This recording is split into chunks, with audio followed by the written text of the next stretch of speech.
अस्सलाम वालेकुम व्यूवर्स, उम्मीद है कि आप सब खैरियत से होंगे। तो आइए अपने प्रोग्राम का आगाज़ करते हैं। अस्सलाम वालेकुम डॉक्टर साहब। वालेकुम अस्सलाम वरहमतुल्लाहि वबरकातुहू। क्या हाल है आपका? अल्लाह के एहसान है, करम है। अच्छा डॉक्टर साहब, हमसे एक व्यूवर ने सवाल पूछा था कि आजकल जैसा नवाज शरीफ के आने की खबरें फैली हुई हैं, तो हमें डॉक्टर साहब से पूछ के बताएं कि उनके बारे में ये राय आम है कि वो बड़ी अच्छी डील करते हैं और बड़ी जल्दी उसे तोड़ भी देते हैं। तो आप डॉक्टर साहब से हमें उसकी बारे में राय लेके बताइए कि वो क्या कहते हैं इस बारे में। बिस्मिल्लाहिर्रहमानिर्रहीम। अस्सलाम वालेकुम व्यूअर्स। ये हमारी बड़ी खुशकिस्मती है कि पाकिस्तान में बड़े बड़े सियासतदान जो हैं वो पैदा हुए हैं। उनमें से एक नाम जो है जनाब मियां नवाज शरीफ साहब का है। बड़ी उनकी अपनी जगह पे खिदमात भी हैं, लेकिन एक चीज़ जो अमूमी तौर पर हमने देखी है कि वो एक गैर सियासी ख़ानदान से तल्लुक़ थे और एक कारोबारी ख़ानदान से उनका तल्लुक़ था। तो बदकिस्मती जो उनकी एक नेगेटिव जो मैं समझता हूँ बात आई है, उसकी यही है कि कारोबार जो उसकी सियासत में दखल अंदाज़ी जो है वो बढ़ी, और उसकी वजह से हमारी सियासत जो कि एक ज़माने में बड़ी आसान थी वो इंतहाई मुश्किल हो गई। उसके साथ साथ जहाँ तक आपके सवाल का ताल्लुक़ है, तो ये भी बिल्कुल मैं समझता हूँ कि एक दुरुस्त राय है उनके बारे में कि पहले तो उनकी सियासत में जो दाखिला हुआ जनरल ज़िया उल हक़ साहब के दौर में, तो वो भी एक इस तरह की कारोबारी नौयत की सूरत-ए-हाल थी, और वो फिर वज़ीर ख़ज़ाना बने और उसके बाद जो है वो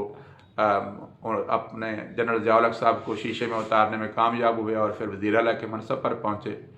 और जब 85 के हम देखते हैं कि जो इलेक्शंस हैं ख़ास तौर पर उनमें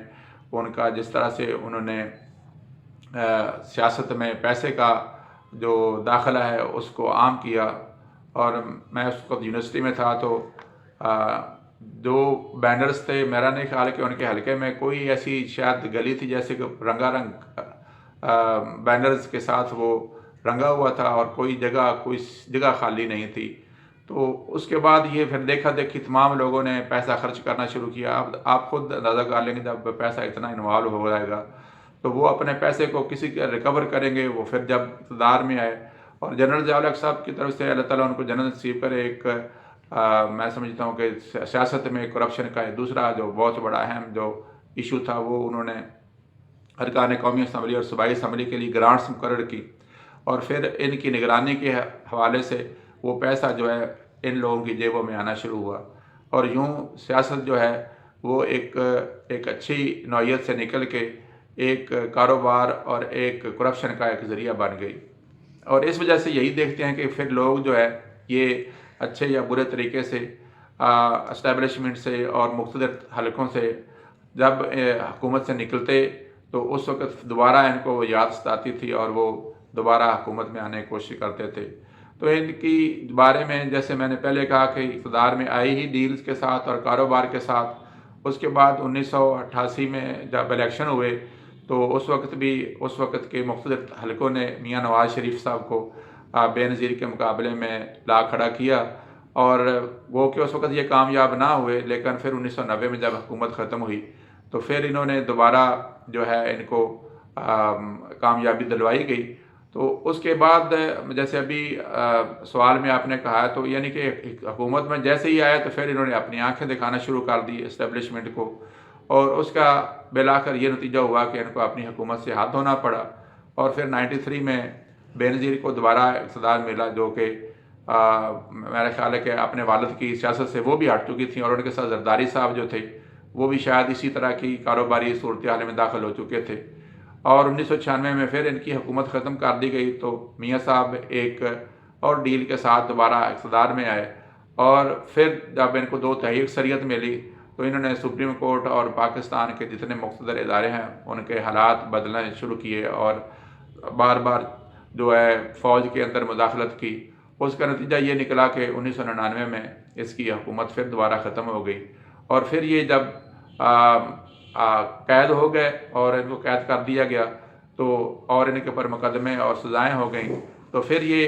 باہر کے ملکوں کے ساتھ ان کی مسز جو ہے وہ گئے اور ان کے بچے گئے، اور بالآخر انہوں نے 10 سال کی سیاست بدری کے لیے پاکستان سے جانا قبول کیا، اور پھر مشرف کے دور میں جب بے نظیر کا NRO ہوا تو یہ بھی اس وقت اپنا فائدہ اٹھاتے ہوئے واپس آئے، اور اس وقت اس کی وہ جو تحریر تھی اس کو بھی باہر اخباروں کی زینت بنایا گیا۔ تو بہرحال یہ معاملات ان کے چلتے رہے یہاں تک کہ جب 2013 میں ان کو اقتدار ملا، اور 2013 کے اندر جو انڈیا کی طرف ان کا ٹلٹ تھا، اور پھر جو ہمارے شفاف اور سیکرٹ جو راز تھے ان کا بھی خیال نہیں کیا گیا، اور ان کی بیٹی کا بھی اس میں دخل اندازی بڑھی، تو پھر آخرکار جو مقتدر طبقے ہیں انہوں نے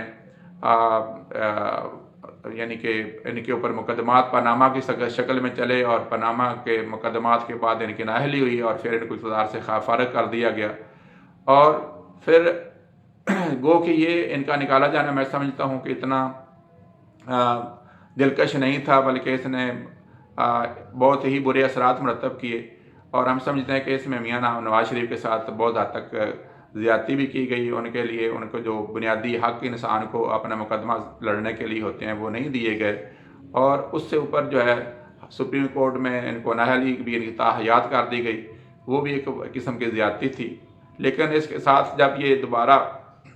گرفتار ہوئے، اور گرفتار ہونے کے بعد انہوں نے پھر خفیہ ہاتھوں کے ساتھ اپنا جو ہے وہ ڈیل کر کے یہاں سے چلے گئے،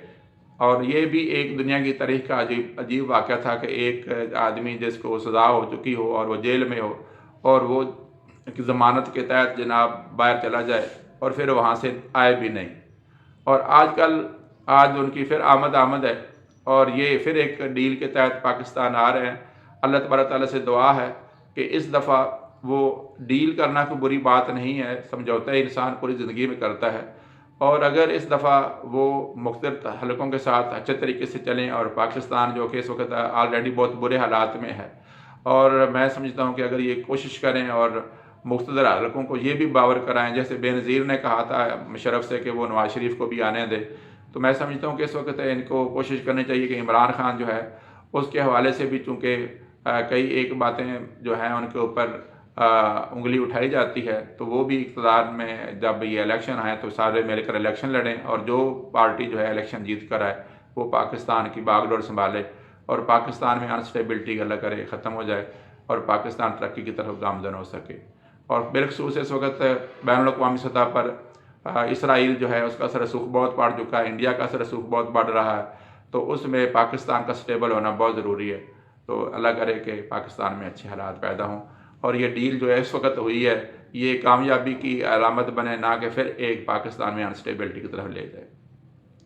آمین۔ امید ہے ویورز آج کا پروگرام آپ کو پسند آیا ہوگا۔ اگر آپ نیو ہیں اس چینل پر تو چینل کو سبسکرائب کرنا مت بھولیے گا، اور اس صدقہ جاریہ میں شامل ہو جائیے،